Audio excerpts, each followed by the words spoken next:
सन्माननीय अध्यक्ष महोदय, या ठिकाणी 101च्या चर्चेवरती भाग घेत असताना परभणीची घटना अतिशय दुर्दैवी आहे।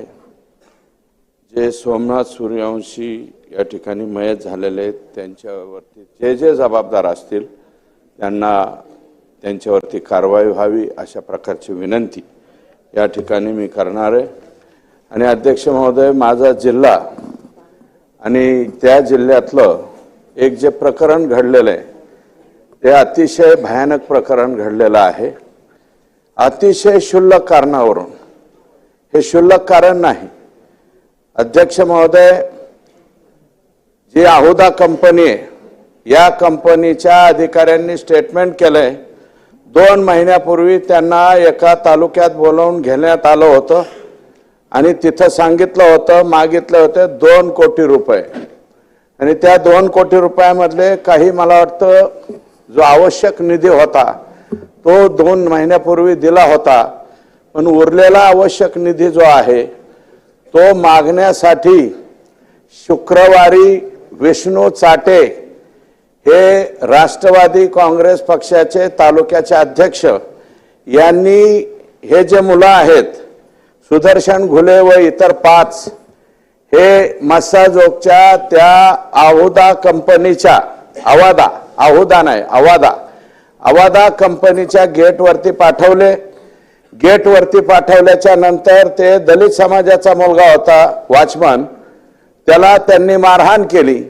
मारहाण केल्याच्या नंतर 5 मिनिटाच्या अंतरावर स्टँडवरती संतोष देशमुख हे सरपंच होते, त्या वॉचमननी सरपंचाला फोन केला, सरपंच साहेब इथं काहीतरी लोक आलेले आहेत आणि त्यांनी मला मारहाण केली। आता गावातल्या लेकराला मारहाण केलं म्हणल्यावर हा सरपंच पळत पळत तिथे गेला। अध्यक्ष महोदय, एकदा आमदार होणं सोपं आहे, 2दा आमदार होणं सोपं आहे, 3दा आमदार होणं सोपं आहे। आता या सभागृहामध्ये कालिदास कोळंबकर साहेब मला वाटतं 9 वेळा आलेत, आदरणीय गणपत आबा देशमुख हे 11 वेळा या सभागृहामध्ये आले, 9 वेळा इथं आले। यावेळेस बाळासाहेब थोरात पराभूत झाले, परंतु मला वाटतं त्यांची सुद्धा टर्म ही बऱ्यापैकी मोठी होती। अजितदादा 90चे आहेत आणि या राज्याचे मुख्यमंत्री 99 पासून या सभागृहामध्ये आहे। अध्यक्ष महोदय, गावचा सरपंच होणं फार अवघड गोष्ट आहे। हा बादशाह आहे मुळात, तो त्याचं मूळ गाव हे बार्शी आहे, परंतु लहानपणापासून मामाकडे वाढलेला आहे आणि 3री टर्म पहिल्यांदा जनतेतून सरपंच झालाय, नंतर मेंबर मधून मध्ये अजितदादांचं सरकार आलं, म्हणजे अजितदादांचं म्हणजे त्यांच्या मवियाचं, त्यांनी पुन्हा निर्णय बदलला आणि मेंबर म्हणून मधून सरपंच केला, मेंबर मधून सुद्धा तोच सरपंच झाला। आता पुन्हा एकनाथराव शिंदे साहेबांच्या नेतृत्वाखाली भाजपा आणि शिवसेनेचं सरकार आलं, पुन्हा जनतेतून सरपंच केला, 3ऱ्यांदा तो सरपंच झाला।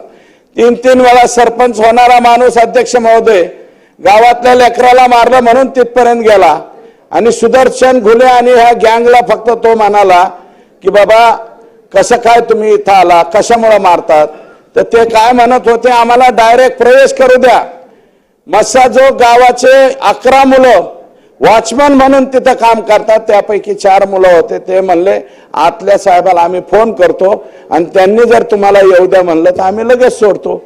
आतमध्ये इंटरकॉम वरती बोलायला तो पोरगा गेलाय, तरी सुद्धा म्हणले इंटरकॉम वाल्या काय नको इकडे, त्याला झोडायला सुरुवात केली। ते फक्त अडवायला सरपंच आला आणि सरपंच म्हणला ए बाबा इथं मारामाऱ्या करू नका, मारामाऱ्या करू नका म्हणल्याबरोबर त्याचा व्हिडिओ आहे अध्यक्ष महोदय, व्हायरल झालेला आहे।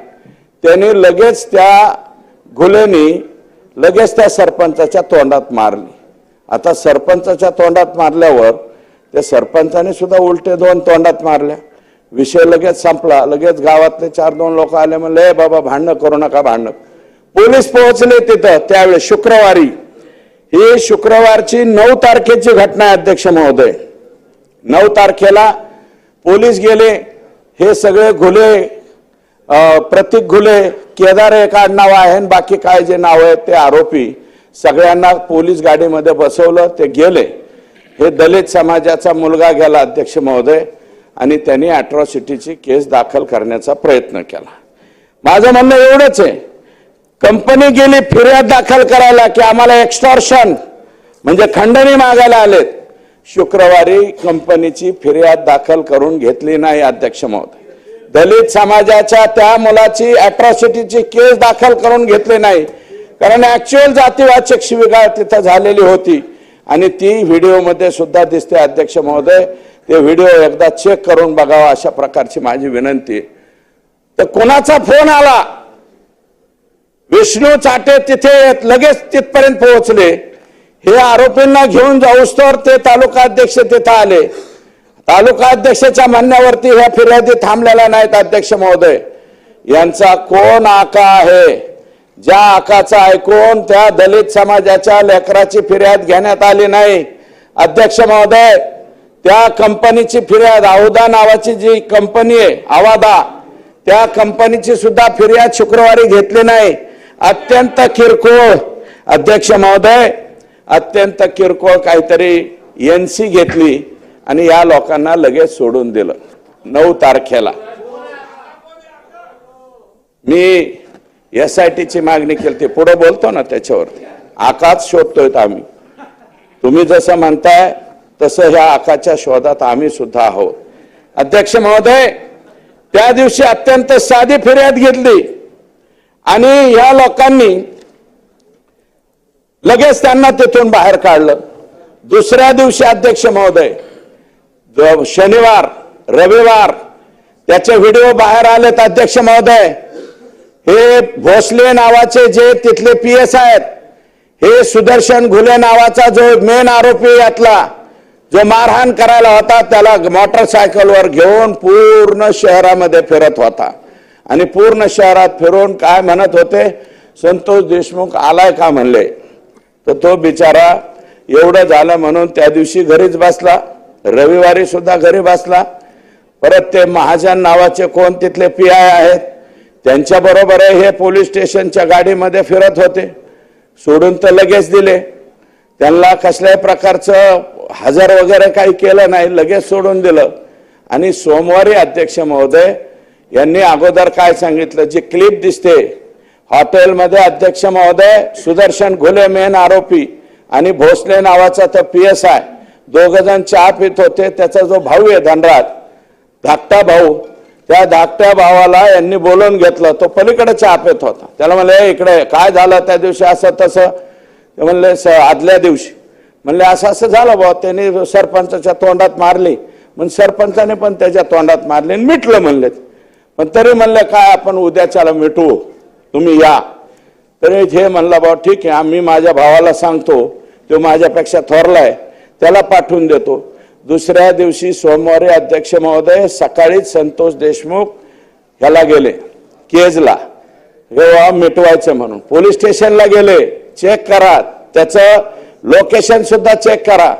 म्हणले भोसले साहेब मिटवायचं ठरलं होतं, मिटवायचंय का म्हणून तिथं गेलं, कोणीही आलं नाही। पोलीस स्टेशनला म्हणले नाही मिटवायचं, आणि तो गाडीत त्याचा आत्ते भाऊन ते दोघ जण आले। त्याची सुद्धा क्लिप आलेली आहे, पुढे एक काळी स्कॉर्पिओ, मागे एक काळी स्कॉर्पिओ।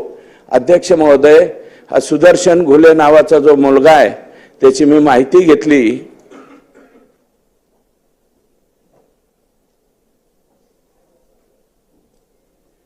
अध्यक्ष महोदय, सुदर्शन घुलेचं 4 का 5 का 6 पत्र्याचं घर आहे। 6 पत्र्याच्या घराचा माणूस स्कॉर्पिओ मध्ये कस काय फिरतो अध्यक्ष महोदय? त्याला कोणी स्कॉर्पिओ दिली, बक्षीस म्हणून दिली का डायरेक्ट त्याच्या नावावरती दिली, हे सांगा अध्यक्ष महोदय।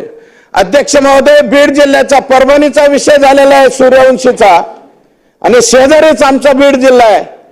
नदी वाळून जाते अध्यक्ष महोदय, वान नदी आणि गोदावरी नदी खाली जाते आमच्या तिथून अध्यक्ष महोदय। गंगाखेड, सोनपेठ, इथं सोनपेठचे सुद्धा आमदार बसलेले आहेत, त्याच्या शेजारीच परळी तालुका आहे अध्यक्ष महोदय। हायवा किती चालाव्यात, 300 हायवा, कसल्याही प्रकारचा लिलाव नसताना सुद्धा 300 हायवा कुणाच्या आशीर्वादाने, कोणत्या आकाच्या आशीर्वादाने त्या ठिकाणी चालतात, याचा सुद्धा शोध घेतला पाहिजे अध्यक्ष महोदय। हे फार भयानक आहे. 300 जर ते बी 10-10 टन ज्याच्यामध्ये वाळू जाती असे अध्यक्ष महोदय 300 गाड्या रोज चालतात. सोनपेठच्या तिथं गंगाखेडच्या तिथून रत्नाकर गुट्टे साहेब इथं असतील मला वाटतं सन्माननीय सदस्य, त्यांना सुद्धा विचारा, तिकडनं सुद्धा येत असेल. 300 गाड्या चालतात अध्यक्ष महोदय. त्याला रॉयल्टी नाही, त्याला पावती नाही, काय नाही. आओ जाओ आएंगे जाएंगे. दररोज अध्यक्ष महोदय काही करोड रुपये गोळा केल्याशिवाय संध्याकाळी हे लोक थांबत नाहीत. हे कोण लोक आहेत अध्यक्ष महोदय? हे कशामुळे होतं अध्यक्ष महोदय? ही पुष्टी कोणी दिली जाती? अवादा कंपनी तिथं आली, O2 कंपनी आली बीड जिल्ह्यामध्ये अध्यक्ष महोदय, रिन्यू पॉवर कंपनी आली, यशवंत सिन्हा साहेबांच्या मुलाची कंपनी येते. जरा त्या कंपन्यांना सुद्धा बोलवून घ्या अध्यक्ष. O2ला बोलवून घ्या. या कंपन्यांना कोण बोलवून घेतं बीड जिल्ह्यामध्ये? कंपन्यांना एक कंपनी नाही, अवादा एक कंपनी आहे. आता अवादा कंपनीने दिल्लीवरून सांगितलं यांच्यावरती गुन्हा दाखल करा. त्यावेळेस एक माणसाचा बळी गेल्याच्या नंतर अध्यक्ष महोदय कशाची फिर्याद होती? एक्स्टॉर्शनची 2 महिन्यापूर्वी घडलेली. जर हे अगोदरच आणि शुक्रवारी अध्यक्छ महोदय त्या दलित समाजाच्या लेकराची जर फिर्याद घेतली असती अट्रॉसिटीची, किमान तहसीलदारकडे 107 तरी करायला पाहिजे होते अध्यक्ष महोदय. किंवा LCB काय करते बीडची? LCB कडे का पाठवले नाही? हे लोक LCB कडे जरी पाठवले असते तरी घाबरले असते. सोमवारी त्यांचा खून करायचं काय होतं अध्यक्ष महोदय? मी पूर्ण माहिती घेतली. यांनी काय ठरवलं आणि त्यांनीच मारलेलं व्हायरल केलं. आणि व्हायरल झाल्यामुळं माझ्या तोंडात मारली एका सरपंचानी, इगो दुखावला गेला. म्हणून काय करायचं म्हणले यांनी प्लॅन काय केला? एक प्लॅन केला होता अध्यक्ष महोदय, याला गाडीत उचलून न्यायचा. फार डेंजर प्लॅन होता अध्यक्ष महोदय. कळंबला एक महिला तयार केली, हा तिथपर्यंत न्यायचा, त्या महिलेची छेड काढली किंवा आणखी काहीतरी केलं म्हणून दाखवायचं, पुन्हा बदडून मारून ह्याला मारून टाकायचा. इथपर्यंतची मानसिकता गेलेली आहे. ती जी कोणी महिला तयार केलेली आहे तिची सुद्धा चौकशी झाली पाहिजे अध्यक्ष महोदय. आणि उचलल्याच्या नंतर अध्यक्ष महोदय त्याचा आत्ते भाऊ, आत्याचा मुलगा जो त्याच्या गाडीत होता, ड्रायव्हर सीटला त्याच्या एवढा मोठा दगड घेतला आणि त्याच्या समोर टाकला. ते जागीच घाबरलं. आणि ह्या सरपंचाला उचललं 5-7 जणांनी. लगेच हॉकी स्टिक, रॉड, फायटर, काय काय सत्तूर फातूर काय काय वापरतात हे लोक माहित नाही अध्यक्ष महोदय. सगळ्यांनी मारलं आणि गाडीत बसवलं. तो आरडत ओरडत अध्यक्ष महोदय भीक मागत पोलीस स्टेशनला गेला. पोलीस स्टेशनचा ठाणे अंमलदार 40 मिनिटाच्या नंतर आला गुन्हा दाखल करून घेणार. महाजन नावाचे जे पोलीस आहेत, मी महाजनांच्या वरती फार टीका करणार नाही, कारण त्यांनी लगेच गाडी काढली आणि कोणत्या तरी एका गावाच्या दिशेने निघाले. विष्णू चाटे आणि या सरपंचाचा भाऊ जो क्लिप मध्ये दिसतोय अध्यक्ष महोदय, आज टीव्हीवरती बोलतोय, 36 कॉल झालेत अध्यक्ष महोदय. 36 पैकी 35 कॉल ह्या मुलांनी केलेत, भावानी. माझ्या भावाचा प्राण घेऊ नका हो, त्याला सोडून द्या. आणि विष्णू चाटे सांगतोय 20 मिनिटात तुझा भाऊ घरी येईन, तू घाबरू नको. परत कॉल केला, 20 मिनिटात तुझा भाऊ परत येईन, घाबरू नको. आशेने फोन करत राहिला हो अध्यक्ष महोदय आणि त्याला मारलं. मी डॉक्टरांना, ज्या डॉक्टरांनी CS ला विचारलं, छोट्या मोठ्या डॉक्टरला नाही, जिल्ह्याच्या CS ला विचारलं अध्यक्ष महोदय. ते जे पाठ फोटो दिसतोय ना अध्यक्ष महोदय संतोष देशमुखला मारलेला, ज्यारे ज्या प्रत्येक माणसाला हार्ट आहे त्या प्रत्येक माणसाला वाईट वाटणार आहे त्याची पाठ बघून. 1 इंच सोडा अध्यक्ष महोदय, 1 mm सुद्धा जागा शिल्लक ठेवली नाही हो. इतका बेरहमीने मारला त्याला. किती बेरहमीने मारला जरा बघा ना अध्यक्ष महोदय. आणि अध्यक्ष महोदय जो मारहाण करताना त्याला व्हिडिओ कॉल करून दुसऱ्याला दाखवलाय. व्हिडिओ कॉल कुणाला दाखवलाय हे चौकशीत आलं पाहिजे अध्यक्ष महोदय. कुणाला दाखवलाय? मी आता कोणाचं नाव घेणार नाही, मी फक्त आका हा शब्द वापरला अध्यक्ष महोदय. मी कोणाचं नाव घेणार नाही. व्हिडिओ कॉल करून दाखवला. हे बघ याला कसं बदलतो, हा कसा मोठ्या मोठ्याने वळतोय, आक्रोश करतोय, रिंगण घेऊन रिंगणामध्ये घेऊन मारलाय अध्यक्ष महोदय. 6 माणसं जर एक माणसाला बदाडीत असतील फायटरनी कोणत्या विविध हत्यारांनी, काय करणार आहे? जीवाच्या आकांताने मोठ्याने ओरडत राहिला, अहो मला वाचवा, मला वाचवा. कोण वाचवायला येणार आहे अध्यक्ष महोदय? ही जी गँग आहे आसपासच्या गावामध्ये विचारला अध्यक्ष महोदय, एखादी चांगलं लेकरू दिसलं तर त्याच्यावरती वक्र नजर टाकणारे सुद्धा हे सगळे लोक येतो. कुणाची हिंमत होत नाही. एखाद्याच्या लेकराची छेड काढली आणि कुणी भाऊ, तिचा चुलता, तिचा वडील कुणी काय बोलला की लगेच हातपाय मोडून टाकायचे. अशा सुद्धा अनेक घटना आहेत ज्या रेकॉर्डवरती आलेल्या आहेत. माझी विनंती आहे, जे माननीय मुख्यमंत्र्यांना, जे सहृदय, ज्या धाक असलेला माणूस आहे आमचा मुख्यमंत्र्यांना माझी विनंती आहे की हे सुद्धा तपासणी करावी. आजपर्यंत जर कोण लोक यांच्या विरोधात पुढे आले नसतील त्यांच्या सुद्धा फिर्यादी घेतल्या पाहिजेत आणि त्या सुद्धा गुन्ह्यामध्ये हे लोक गेले पाहिजेत असं मत. अध्यक्ष महोदय, पाणी मागितले, त्याला पाणी मागितल्याच्या नंतर पाण्याच्या ऐवजी दुसरंच काहीतरी केलंय, त्याचाही व्हिडिओ काढलाय अध्यक्ष महोदय. तो सुद्धा व्हिडिओ तपासला पाहिजे अध्यक्ष महोदय. अध्यक्ष महोदय, सीएसचं सांगत होतो मी, जिल्ह्याचे सीएसने मला सांगितलं कोणत्याही व्यक्तीच्या अंगावर एक जर टोला बसला आणि धमनी म्हणजे आपली शिर जर तुटली तर 10 ते 15 mm किंवा ml किंवा 20 ml ब्लड त्या डेड बॉडीच्या याच्यामध्ये साठतं. मी म्हणलं याच्या बॉडीत किती साठलं होतं? त्यांनी सांगितलं अध्यक्ष महोदय 2 लिटर ब्लड साठलं होतं, 2 लिटर. मग म्हणलं याला ठोके किती टाकले असतील? त्यांनी सांगितलं 150 ते 125 ठोके किंवा 200 ठोके याला टाकले. 200 ठोके एका माणसाला 6 माणसांनी मारल्यावर अध्यक्ष महोदय माणूस कसा राहणार?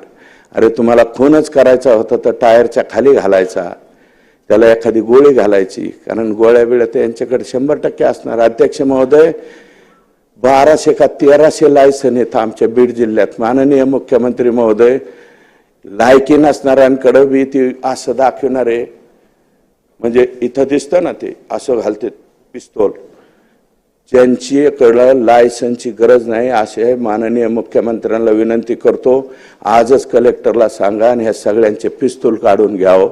धाब्यावर बसतात, दारू पेतानी बार करतात वर आणि दुसऱ्यांना दाखवण्यासाठी लग्नात गेले तरी बी वर हात करतात, आमच्याजवळ पिस्तूल आहे. असे बिनकामाचे ज्यांचे पिस्तूलचे लायसन असतील अध्यक्ष महोदय, कशा कशा पद्धतीने घेतात हे मी मुख्यमंत्र्यांना खाजगीमध्ये सांगेल. परंतु 1200 ते 1300 लायसन मला वाटतं कोणत्या जिल्ह्यातून, मुंबईत तरी आहेत का नाही कोणाला ठोक, मुंबईत असतील का नाही मला नाही माहिती. लायसनधारी पिस्तूल किती असतील आशिषजी? आणि आमचा जिल्हा नेमकं काय? गँग्स ऑफ सफेपूर काय करून ठेवलंय अध्यक्ष महोदय? अध्यक्ष महोदय 2 लिटर त्याच्या शरीरामध्ये. आणि अध्यक्ष महोदय 36वा कॉल विष्णू चाटेने केला, सांगितलं मी अजून 20 मिनिटात आणतो. 4 तास हे सगळं चाललं होतं आणि 4-3.5 तासांनी मेला तो. त्याला पाणी पाजलं नाही, त्याला मारत राहिले. दैठणा नावाच्या कळंब तालुक्यातल्या धाराशिव जिल्ह्याच्या शेवटच्या टोकाच्या गावावरती त्याचा मृतदेह फेकून दिला. आणि तिकडून काय सांगितलं, हे पोलीस म्हणले दैठण्याच्या शिवारात सापडलाय संतोष देशमुख, आम्ही त्याला दवाखान्यात घेऊन येतो. आशेने सगळं मस्साजो गाव आणि त्याचे नातेवाईक तिथं गेले. अध्यक्ष महोदय, त्याची डेड बॉडी काढली आणि पोस्टमार्टमच्या रूम मध्ये आणून टाकली. अध्यक्ष महोदय, लोक चिडले. शुक्रवारी ज्यांनी कोणी फोन केलेला अध्यक्ष महोदय शुक्रवारी, आणि माझं मत आहे अध्यक्ष महोदय, राज्याच्या मुख्यमंत्र्यांना विनम्र विनंती अध्यक्ष महोदय, हे विमा कंपन्या आहेत ना, माणसाचे विमे उतरवतात, त्या कंपन्या आता नवीन टेक्निक वापरतायत तपासणीचा अध्यक्ष महोदय, खोटे विमे प्रकरण होऊ नये म्हणून. मागील 1 वर्षाचं रेकॉर्ड काढलं जातं त्याचं, तो कुठे गेला, कुठं आला, तो खरंच जे कारण मृत्यूचं दाखवलंय तोच मेलाय का, कारण त्यांना विम्याच्या रकमा द्याव्या लागतात. अध्यक्ष महोदय, त्याचं टेक्निक सुद्धा मुख्यमंत्री महोदयांना मी विनंती केलेली आहे यासाठी